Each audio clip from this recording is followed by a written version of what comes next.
Coming up on EIV News at 6, the father of an 11-year-old girl missing from an Arizona children's hospital is speaking out. Find out what he has to say coming up. And in early flu season, why doctors are telling you to take precautions earlier. Now, from Emerson's leading news team, with the latest in world news and our nation's top stories, EIV News at 6. Hello and welcome to EIV News at 6. I'm Meredith Berry.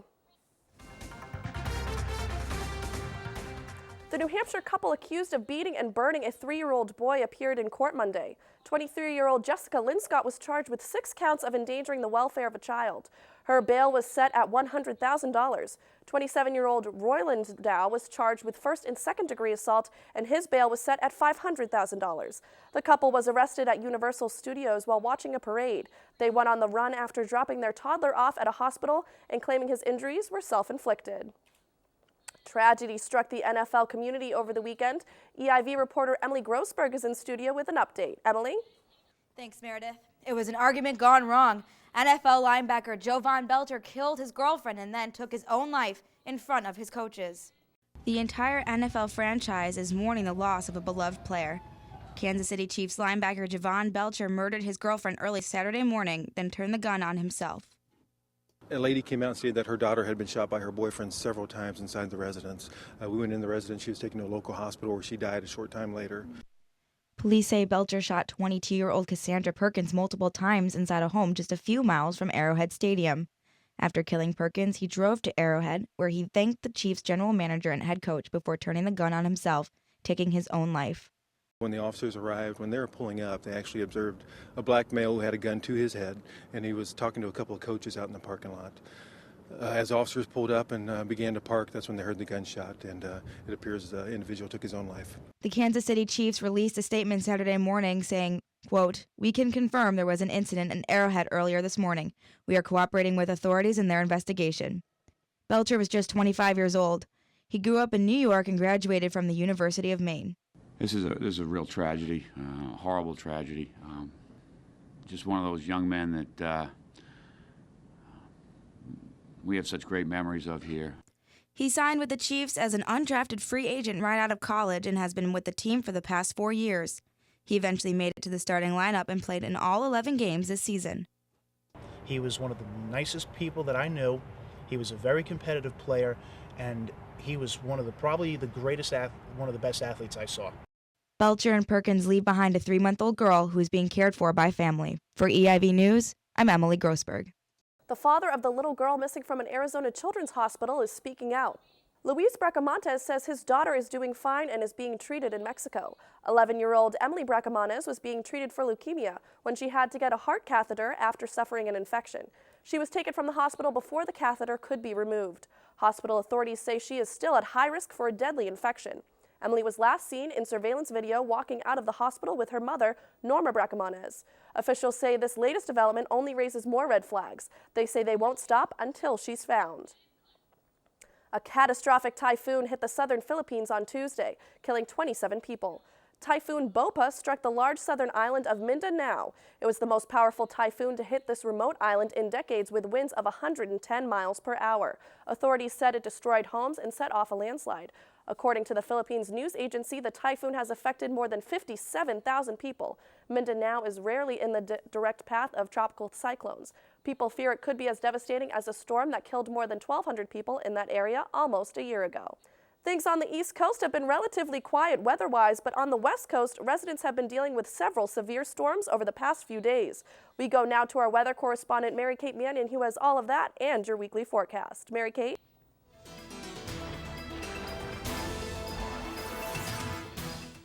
Thanks, Meredith. Over the past week, Northern California has been hit by 3 powerful storms. These storms brought heavy rain, high winds, and major flooding in rivers and streams.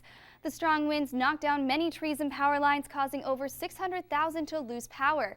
Pacific Gas and electric crews worked early on Sunday to restore power to about 5,700 customers.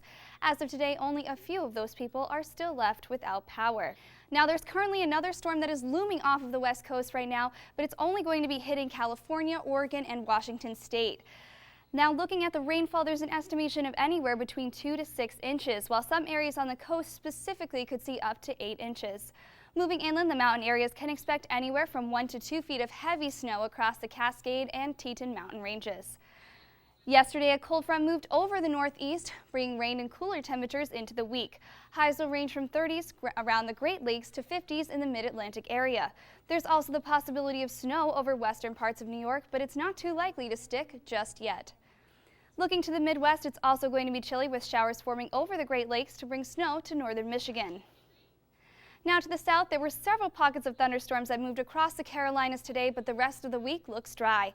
Highs will be in the 60s across most of the south, where 70s near the Gulf Coast, Florida, and eastern Texas. These regions will also be experiencing above average temperatures going into the weekend. Now back to you, Meredith. Last week, a crash at a Boston T station left dozens injured. EIV reporter Brittany Gervais is in studio with more information about the crash. Brittany? Thanks, Meredith. We have breaking news on the crash. It was learned this morning that the driver has been fired. The MBTA's general manager says that the driver was inattentive at the time of the crash. The collision at the Boylston T-stop injured 35 people, but no one was seriously hurt. Early in the investigation, officials ruled out texting at the time of the crash, but said that they would be looking further into the actions of the driver. Texting while driving has happened on public transit before. In 2009, a Green Line operator in Boston crashed into another trolley because he was texting his girlfriend. The crash sent 49 to the hospital. Last week's crash did not damage the trolleys, so the Boylston station was able to reopen quickly. Now back to you, Meredith. Thanks, Brittany. Coming up after the break, political analyst Kelly Kasoulis will be in studio to tell us who will not be running in the 2016 presidential election. Emerson's leading news team. You're watching EIV News at 6. With this year's presidential election now over, one rumored candidate for the 2016 election says they won't be running. Political analyst Kelly Kasoulis is in studio with more. That's right, Meredith. A rumor is once again broken. Hillary Clinton reported on Monday that she will not be running for president in 2016, despite recent speculation. Clinton received a tribute before her speech about U.S.-Israeli relations on Friday, honoring her time as Secretary of State. More on the fiscal cliff. House Speaker John Boehner fired back at President Obama on Tuesday after the White House rejected the deficit reduction proposal sent on Monday. Boehner and Obama both argued that the other's position on the subject is unrealistic. The White House's plan includes $200 billion in economic boosters, something that Republican critics argue is not the solution as they worry about the reducing debt. And in a close vote of 67 to 61, Senate Republicans stopped the ratification of a UN treaty meant to promote the rights disabled for people worldwide on Tuesday. The treaty, reviewed at the Convention on the Rights of Persons with Disabilities, was concerning to many because it could potentially allow the UN to impinge on the rights of disabled people in the U.S. That's all we have for this week. Now back to you, Meredith. Have you gotten your flu shot yet? According to the Center for Disease Control, you may want to very soon. Doctors and members of the CDC are predicting this year's flu season to be one of the worst yet. In the past few days, there have been reports of early seasonal activity, with at least 19 states already seeing cases of the flu. The current total is an increase of 8 states since last week, prompting officials urging of citizens to receive vaccines as soon as possible. The New England Patriots took on the Miami Dolphins Sunday. EIV sports analyst Charlie Greenwald is in studio with the highlights. Charlie? Tragedy struck Kansas City this weekend.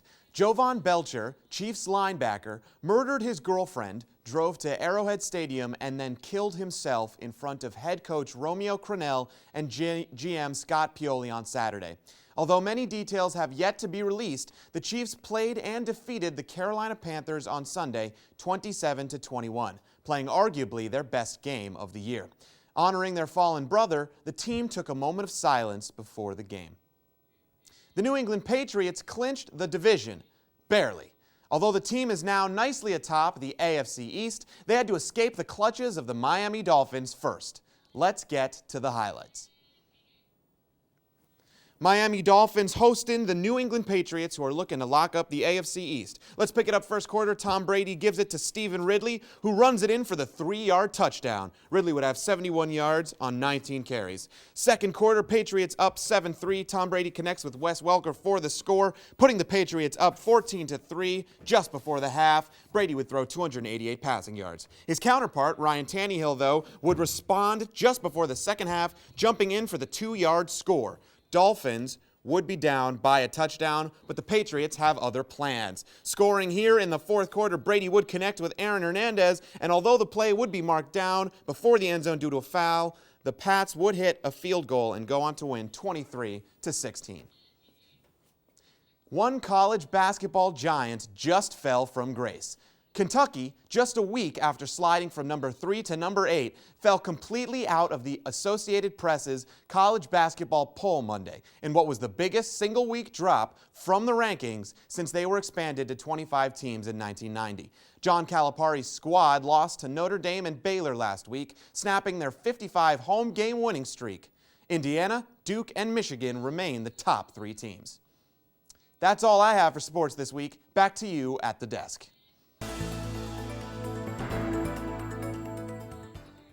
It was announced Monday Prince William and his wife Catherine will be having a baby. It was also announced the Duchess has been hospitalized for extreme morning sickness.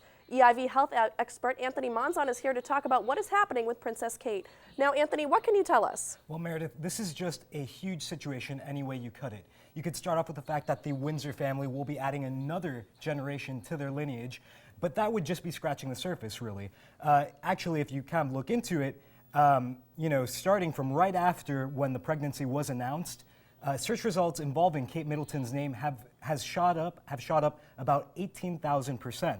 Now, I think you could see where some extra, advertisement money may come in from that, on top of the possible tourism dollars.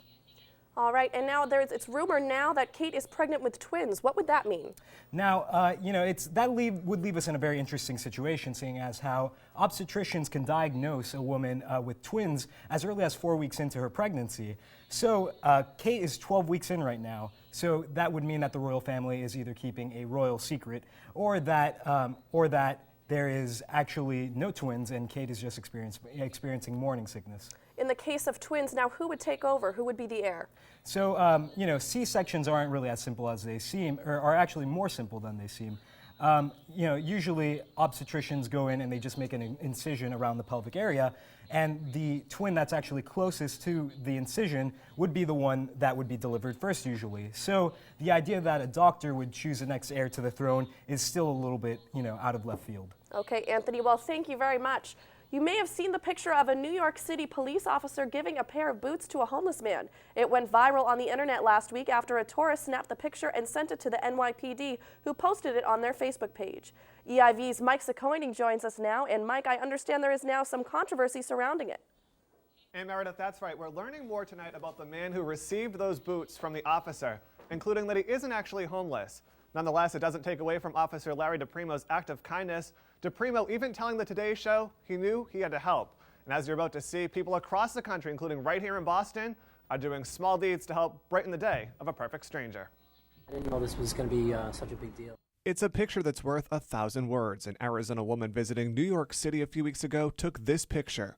It's of New York City police officer Larry DePrimo giving boots to a homeless man. The 25-year-old was on patrol in Times Square when he came across the man with bare feet. See, the blisters were about the size of my hands, and my heart just went out to this man.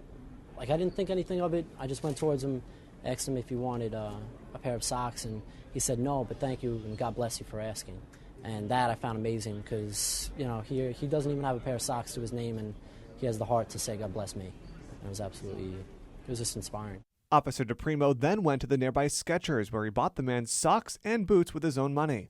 The manager of the Skechers even offered his employee discount. It came naturally for us to try to want to help, make the best out of the situation. Officer DePrimo remembers the man's reaction when he gave him the boots. He looked me right in the face, and the smile just went from ear to ear. And again, he said, God bless me, and he said, be safe. And I just couldn't believe it was coming out of his mouth. It's just for such a small gesture, he was so appreciative. It's these small deeds that help spread holiday cheer, and they're happening all over the country, including right here in Boston. For 12 days over the month of December, I did little things. Susan Tran is a local TV reporter, and for the past few years, she's been spreading cheer one small gesture at a time. I went around and scooped poop in my neighborhood because there were some errant dogs whose owners didn't pick up after them. And that's just one of the many small deeds Susan has done. Both Susan and Officer DePrimo hope their small acts of kindness have the same effects. They're all just small things that I think that really don't amount to much for everyone, but for one person it might have just made their day, and that would have been so well worth it. Now back to the controversy surrounding 54-year-old Jeffrey Hillman, the man who received those boots. The New York Post reports that he has a lengthy criminal record, including masturbating in front of numerous people and drug charges. They also say he isn't homeless and has an apartment in the Bronx provided by the Department of Veterans Affairs program. Now Hillman also is barefoot once again, telling the New York Times he hid the boots because they were expensive. He also says he wants, quote, a piece of the pie from his internet success. Now, despite the latest controversies, it's important to highlight the good both Officer DePrimo and Susan are doing in the community. Live in the studio tonight, Mike Ciccone, EIV News. That's all we have for you on EIV News tonight. Make sure you stay up to date on the latest news by following us on Twitter at EIV News. And thank you for watching. We hope you have a great night.